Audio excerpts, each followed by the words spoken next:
Hi everybody, this is Professor Quine and I am going to do a series of webinars that discuss different parts of the sentence and then probably later the paragraph and so on and so forth.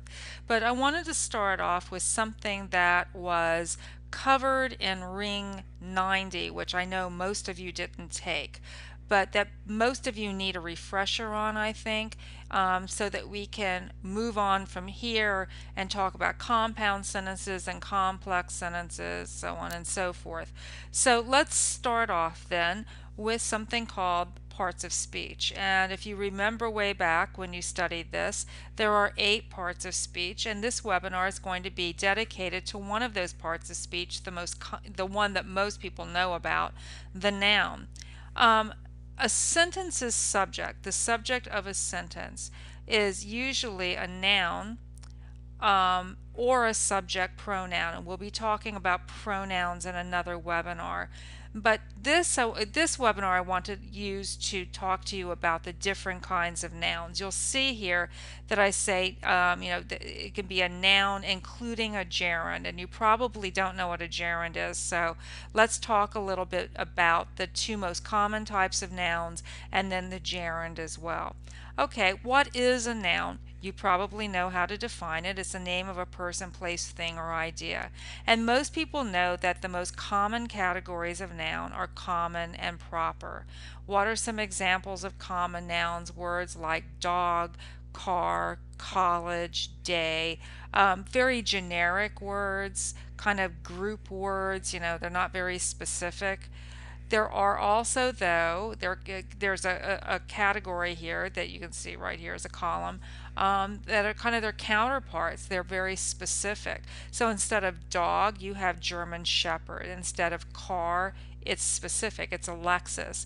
Instead of just a college, you're going to BCCC, the name of the college. Instead of, did the word day, you have the day Monday. Now you'll notice that, if you look at this column of proper nouns, I'm trying to highlight, but I'm not doing a very good job of it. So just scan this column of proper nouns and you'll notice that all of them are capitalized.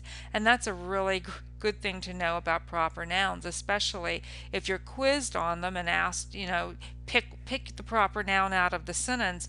You always look for, one of the things that you look for is a capitalized word. Okay, that is the name of a person, place, thing, or idea. So that's a great way of spotting a proper noun. So then we also have the verbal, and that's where the gerund comes in. The verbal is another kind of noun. It's when you take a verb, hence the word verbal. When you take a verb, the root of a verb, and you tweak it in some way to use as a noun. In other words, you take a verb and you inflect it to noun form. And I have the definition of inflection right here. Inflection means taking the root of a word and tweaking it to become useful in another way. So taking the word man and changing the A in man to E, and you have men. You get a plural. Taking the word correct and adding I into it, and you have incorrect, not correct. Taking the word walk and adding ed to it and making it past tense walked. So you get the idea of how to do that. Okay, so let's talk about verbals. There are 2 kinds, the gerund and the infinitive. And we're going to put the infinitive on the back burner for now. We'll talk more about them when we get to the prepositions, specifically the prepositional phrase. Right now I want to talk about the gerund. The gerund is when you take the base of a verb and add ing to it. And I have some examples here. Look at this first sentence. Sam swims daily. Well, who swims daily? Sam. So Sam is a subject of the sentence. Sam is a proper noun, right? Whenever we diagram a sentence and you're asked to indicate the subject, you always underline the subject once.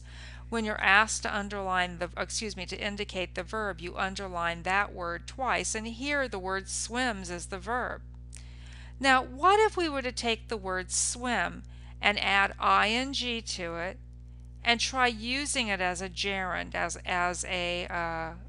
a subject, a noun in a sentence.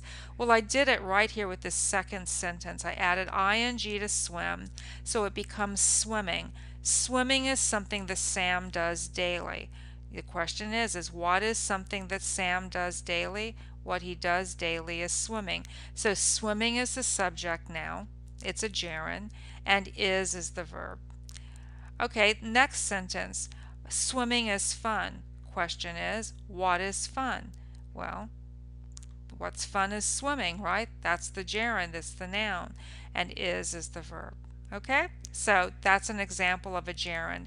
And again, going back to the top of this handout, sentence subjects can be nouns, including gerunds, and subject pronouns. And again, we'll talk about pronouns later. Now, one thing I want to fold in here before I end the webinar is the article. Now, articles are actually adjectives, but I want to introduce them now because we usually use articles in front of nouns or close to nouns. And there are two kinds of articles. One is the definite article and the other is the indefinite article.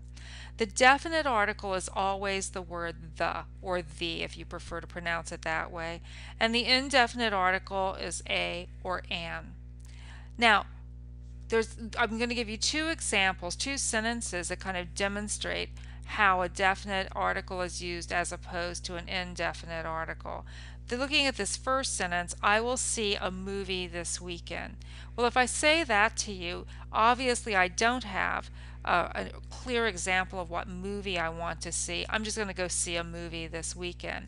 But if I were to say to you, I'm going to see the movie this weekend, I obviously know what movie I want to go and see. So that is a definite article, a definite statement, right?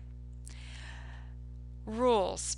Most of us were taught that you put, let me get these words out here. You put a before a word beginning with a consonant and before a word beginning with a vowel. The problem comes up when you use words similar to these down here. I think that we'll all agree that house begins with an H and so does hour, and that H is a consonant. But when I say a house, it makes sense. But if I don't say a hour, right? We don't say a hour. Instead, what do we say? We say an hour.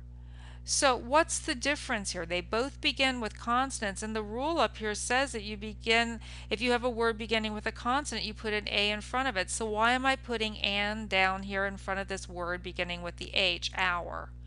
Because when you say hour, you don't hear the H. The H is silent. You actually hear a vowel sound, ow, a soft sound. So the rule should really be that you use a in front of a word beginning with a consonant sound, and you put an in front of a word beginning with a vowel sound. And then that explains the difference between these two down here, right? House, you actually hear the H, so it begins with a consonant sound, so you use a in front of it. But as we just discussed, hour does not pronounce the H, and so it's beginning with a vowel sound, and you put an in front of the word.